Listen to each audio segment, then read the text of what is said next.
सरकारी नौकरी करते हैं और इसके साथ ही अगर किसी दूसरे अनलॉफुल एंगेज करते हैं, अपने आप को बिजी करते हैं या काम करना शुरू कर देते हैं किसी दूसरे व्यापार के लिए, ट्रेड के लिए, तो ये आपको रिस्ट्रिक्शन लगा देगा। जी हाँ, रोक लगा देगा। और बीइंग अ गवर्नमेंट सर्वेंट, सरकारी एक कर्मचारी होने के नाते आप दूसरे किसी अनलॉफुल ट्रेड में इन्वॉल्व अपने आप को नहीं कर सकते। अगर करेंगे तो क्या कानून कहता है, और अगर करना चाहते हैं तो क्या एक्सेप्शनल कंडीशन है, कुछ महत्वपूर्ण सुप्रीम कोर्ट के जजमेंट के साथ जरा करेंगे बात। नमस्कार, आप सभी ने शुरुआत अशोक पांडे के साथ लीगल एडवाइस में की है और इस चैनल के माध्यम से लगातार जो कानून की जानकारी है हम आपको पहुंचाते हैं। इस वजह से सब्सक्राइब जरूर कर लें। जी हाँ, जिसकी वजह से जब आप सब्सक्राइब करेंगे तो जो लीगल कंटेंट है वो आपको मिलता रहेगा, आप तक पहुंचता रहेगा। किसी परेशानी के लिए करना चाहते हैं बात, इस पर्टिकुलर वीडियो के डिस्क्रिप्शन में डिटेल है, लिंक है, जहां से डायरेक्टली आपकी और मेरी हो जाएगी बात। चलिए शुरू करते हैं। आखिर पब्लिक सर्वेंट कौन, जरा इसको जरा समझ लेते हैं। कानून की पेचीदा डेफिनेशन पे नहीं जाते, सिंपल डेफिनेशन समझते थे कि कोई भी राज्य सरकार या केंद्र सरकार का कर्मचारी जिसे राज्य या केंद्र सरकार ने जॉब दी है, नौकरी दी है, या undertaking of central and state government का जो एम्प्लॉई है वो आ जाएगा पब्लिक सर्वेंट में। और बीइंग अ पब्लिक सर्वेंट, ये कहना है सेक्शन 168 आईपीसी का, इंडियन पिनल कोड का, क्रिमिनल लॉ का भारत के, कि आप अपने आप को किसी दूसरे व्यापार में, ट्रेड में इन्वॉल्व नहीं कर सकते। अगर आप करेंगे तो ये एक पनिशेबल ऑफेंस हो सकता है, जहां पर 1 साल की सजा, फाइन या दोनों ही आपको देना पड़ सकता है। आखिर ऐसा क्यों पब्लिक सर्वेंट को रोका जाता है कि भाई आप नहीं करोगे दूसरा काम, आपको केवल और केवल सरकार का काम करना है? देखिए, इसके लिए आप 2 पैमाने समझ सकते हैं। पहला तो ये सरकार चाहती है, हमने आपको नौकरी दी, आप केवल और केवल हमारे लिए काम करो, 8 घंटे या 9 घंटे या 7 घंटे जो भी आपकी जॉब है वो आप हमारे लिए डिवोट करो। और ऐसा है कि अगर आप 7 घंटे यहाँ नहीं करोगे, कहीं और करोगे, तो फिर हमारे लिए कब करोगे, फिर हमसे क्यों सैलरी ले रहे हो? तो गवर्नमेंट चाहती है कि केवल और केवल आप डिवोट रहो, अपने आप का पूरा समय, अपना पूरा कॉन्सेंट्रेशन, फोकस गवर्नमेंट के जॉब या काम में दो, क्योंकि अपने आप में पूरा काम है। दूसरी महत्वपूर्ण बात यह, सरकार के काम ऐसे होते हैं जो किसी और को बेनिफिट दे सकते हैं, आपको, आपके परिवार वालों को, आपके रिश्तेदारों को, आपके दोस्तों को, आपके परिजनों को।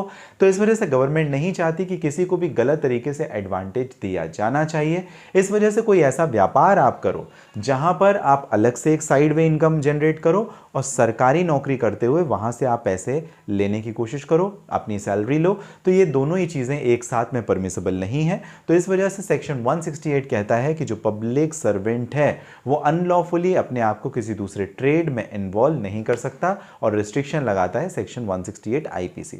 इसके साथ ही साथ अगर आप ऐसा करेंगे तो मैंने आपको पहले ही बताया कि 1 साल की सजा या दोनों है। जरा कुछ जजमेंट समझते हैं, 2 जजमेंट, एक स्टेट वर्सेस महेश कुमार का जजमेंट, और यह था AIR 1980 supreme court, page number 1167। इसमें बताया गया कि जो सॉइल कंजर्वेटिव ऑफिसर था, उसने क्या किया कि अपने आप को रेलवे में भी एंगेज किया और वहां से भी एक स्टेपेंड टाइप की जो सैलरी होती है, थोड़े कुछ काम वहां पे किए होंगे और वहां से भी कुछ सैलरी उसने जनरेट करनी शुरू की। जब इंक्वायरी हुई डिपार्टमेंट की, जिसको हम डी बोलते हैं, डिपार्टमेंटल इंक्वायरी, तो वहां पे पाया गया 2 चीजें एक साथ कर रहे थे, नौकरी से निकाल दिया गया। मामला चला, मामला जब हाई कोर्ट गया, हाई कोर्ट से भी उनको कहा गया कि भाई आप गलत हैं। जब मामला सुप्रीम कोर्ट में गया तो सुप्रीम कोर्ट ने कंसीडर किया कि जो स्टेपेंड सैलरी है उसे आप ट्रेड या एक अलग व्यापार या बिजनेस में इंक्लूड नहीं कर सकते और ड्यूल जॉब में कंसीडर नहीं कर सकते। इस वजह से छूट मिल गई और उनकी नौकरी बच गई। लेकिन उसके बावजूद ये सजेशन आप सभी को है कि आप ऐसा कोई भी प्रयास ना करें कि being a government, central government के या राज्य सरकार, केंद्र सरकार के कर्मचारी या अंडरटेकिंग ऑफ सेंट्रल या स्टेट गवर्नमेंट कर्मचारी होने के बावजूद, सर्वेंट होने के बावजूद, अगर आप पब्लिक सर्वेंट की डेफिनेशन में आते हैं तो आप अपने आप को किसी दूसरे व्यापार में इन्वॉल्व करें। आप ऐसा बिल्कुल भी ना करें। दूसरा एक जजमेंट है, विशेष तौर पर आपको ध्यान रखना है, क्योंकि कई बार ऐसा होता है कि हम LIC की जो बीमा पॉलिसी होती है तो हम उसके ब्रोकर बन जाते हैं, लोगों को पॉलिसी डिस्ट्रीब्यूट करने, बेचनी शुरू कर देते हैं। तो state of Maharashtra versus Chandrakant Solanki का जजमेंट काफ़ी महत्वपूर्ण है और ये था 1995 CRLJ supreme court, page number 32। और इसमें यह बताया गया कि जो कमीशन एजेंट्स होते हैं, जो आपके LIC हो गई या जो प्राइवेट इंश्योरेंस कंपनी होती है, अगर आप उसके एजेंट हैं तो उसे थोड़ा सा आपको छूट मिल जाती है, आप कर सकते हैं ये काम। लेकिन मेरा तो स्पष्ट तौर पर कहना है, being being a public servant आपको दूसरे किसी ट्रेड में इन्वॉल्व नहीं होना है, अनलॉफुली ट्रेड में इन्वॉल्व नहीं होना है, नहीं तो आपकी नौकरी तो जा सकती है, इसके पूरे पूरे चांसेस हैं। आपको जेल की हवा भी खानी पड़ सकती है, फाइन भी देना पड़ सकता है। सेक्शन 168 इंडियन पीनल कोड जरूर ध्यान में रखें। आपको इस चैनल के माध्यम से दी गई जानकारी पसंद आती है ना, तो सब्सक्राइब जरूर कर दें। मिलते रहेंगे, लगातार मिलते रहेंगे। और इस वजह से अगर करना चाहते हैं आप मुझे बात, इस पर्टिकुलर वीडियो के डिस्क्रिप्शन में डिटेल है, लिंक है, जहां से डायरेक्टली आपकी और मेरी हो जाएगी बात। मिलेंगे अगले वीडियो में। आप सभी ने जो कीमती महत्वपूर्ण आपका समय मुझे दिया, इसके लिए आप सभी का विशेष धन्यवाद।